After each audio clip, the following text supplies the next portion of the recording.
Hello everybody, now today in this video I'll be reviewing season 1 episode 2 of Pretty Little Liars. Not a secret, can you keep me when I know you won't tell what I said? 'Cause two can keep a secret if one of them is dead. So in the last episode we reviewed was season 1, episode 1, which was a pilot, and we found Alison died. Alison was found in her back garden. All the girls have been getting a mystery message from this person called A.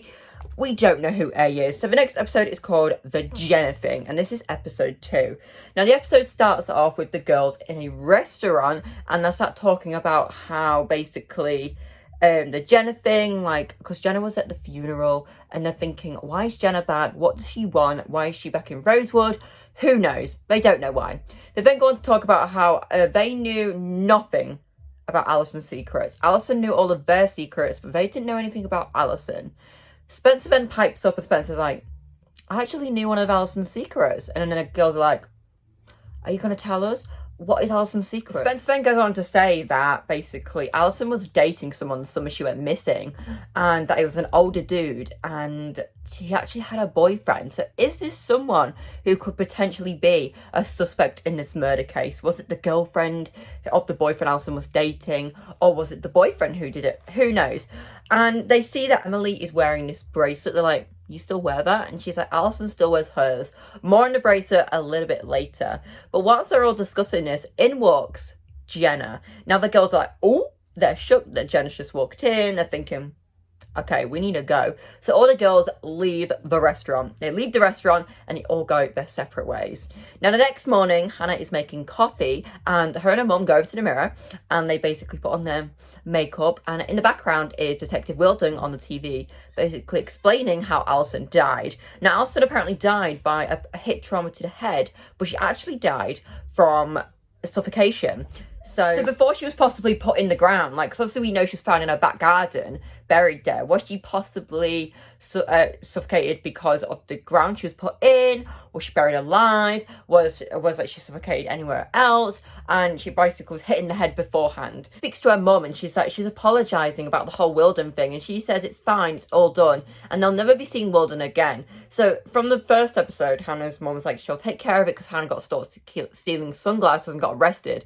Hannah's mum like, I'll take care of it. I was through the door with Hannah's mum, and they both, you know, they're kissing and they both have, so I'm pretty sure that's what she meant by they'll take care of it. We then go over to Ari's house, and Ari's dad's actually working late nights again, and he's not done this before they got back, and the last time he was doing this, he was actually having an affair with one of his students. Now, is Ari's dad's having an affair again?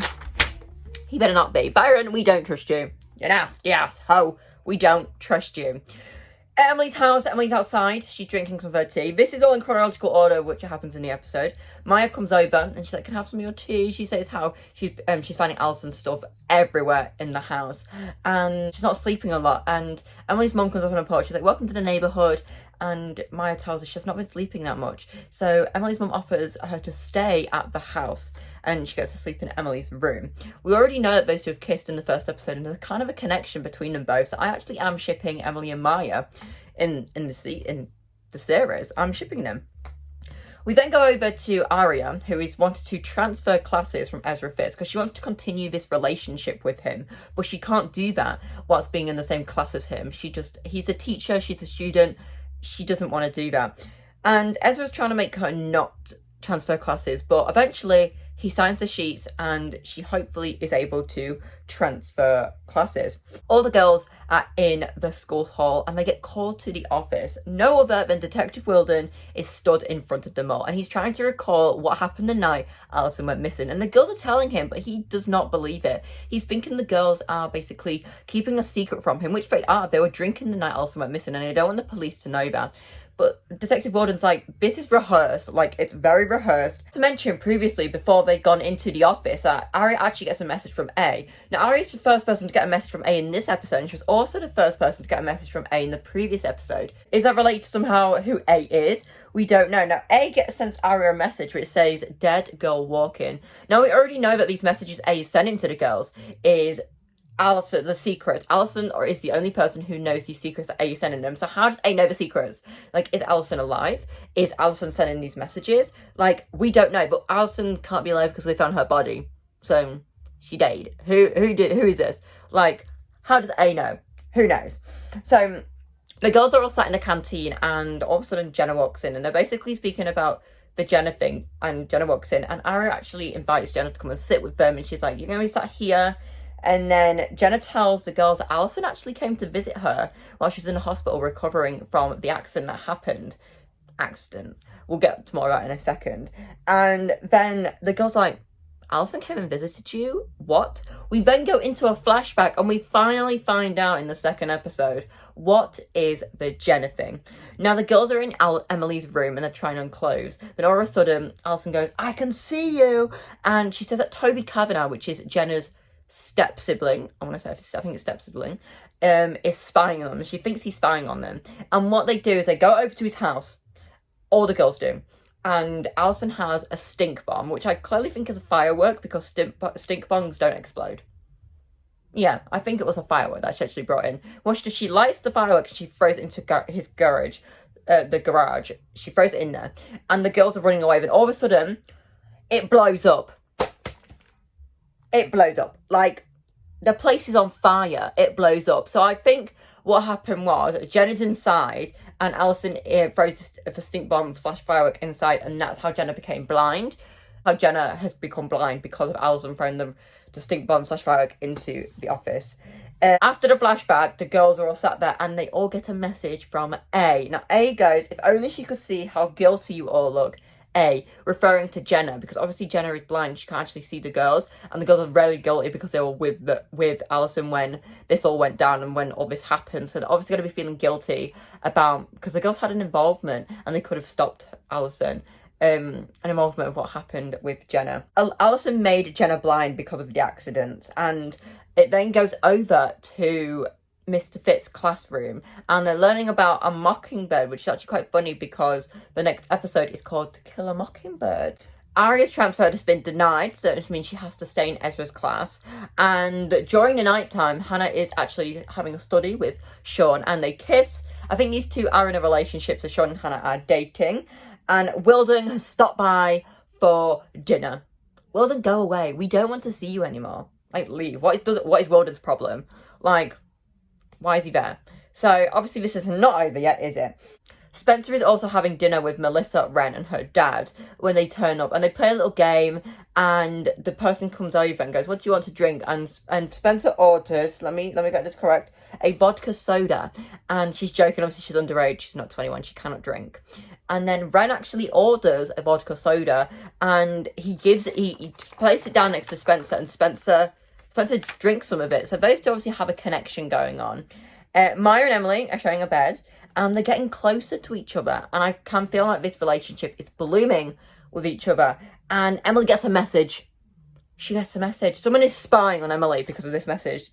Did you get a goodnight kiss? Here's one from me. XO A. So A is obviously spying on them. Like, you can see that Emily's in bed with Maya. So A sent this message, which is crazy.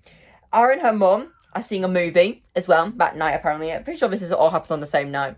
Emily and Maya went to bed quite early, didn't they? Yeah. And Ezra Fitz meets Ella. Ezra Fitz meets Aria's mum, and they go and see a movie together. So we have Ella, Aria, and Ezra. They see a movie together.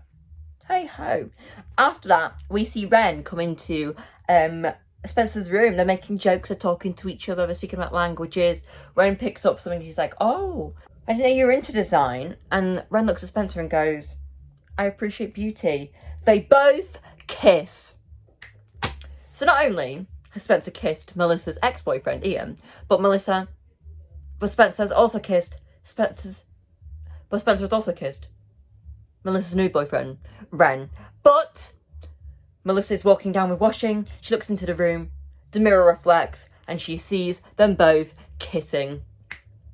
The next day, Melissa kicks Ren out. She kicks him out. And yeah, I think that's that, basically. Both of them not together anymore. No longer together. Hannah and Mona are actually shopping and going back to their cars. and they see Detective Wilden, and Hannah asks if he's stalking her, and she says no. And she's like, start with this with my mum. I can pick up trash. I'll pay for the sunglasses. And he's like, your mum's cool and everything, but I'm trying to work out a murder case, and I know you're all drinking the night Alison went missing. I'm like, how does he know that? How does he know?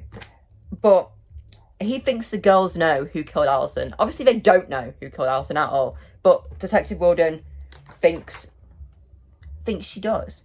And Arya, then starts chucking it down with rain. Arya's in the rain. And Ezra pulls up in his car. They both look at each other. Ezra drives away. He stops. Arya gets into the car. And they both kiss. A lot. I'm pretty sure we have them in the car.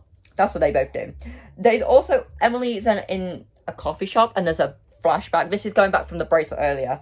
When Alison got the girls' gifts, friendship bracelets with their names on it. So they basically have Emily, Hannah, Spencer. Alison has one. And that's why Emily's still wearing it, because Alison got them it. So that's a nice little friendship bracelet. You can also buy them on eBay, I think, as well. Arya's dad tells her he needs to talk. So it's a girl she teaches at the same place she does, Hollis. And Arya goes to walk up the stairs, and she gets an A message. And he goes, when students kiss teachers, somebody gets hurt. That's a promise I'll keep. So who's going to get hurt is Arya, Ezra, her dad, the one he kissed. This is a threat. Like, we need to keep watching out and see what's going to happen.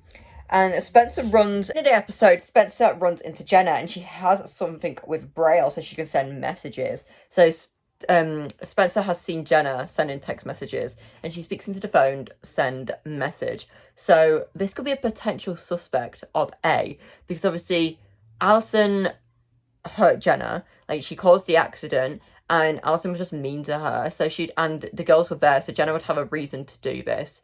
So, and then the episode ends. That is the end of the episode. The episode 3 is called To Kill a Mockingbird. And that is all the episode we have today. That is everything that went down on Pretty Little Liars Season 1, Episode 2 in the second episode. I do hope you all have enjoyed this episode. I will see you all next time for a brand new video, when we'll probably be reviewing Episode 3 of Season 1 of Pretty Little Liars. Bye-bye, everyone. Can you keep me? Let 'em know you won't tell what I said. 'Cause two can keep a secret if one of them is dead.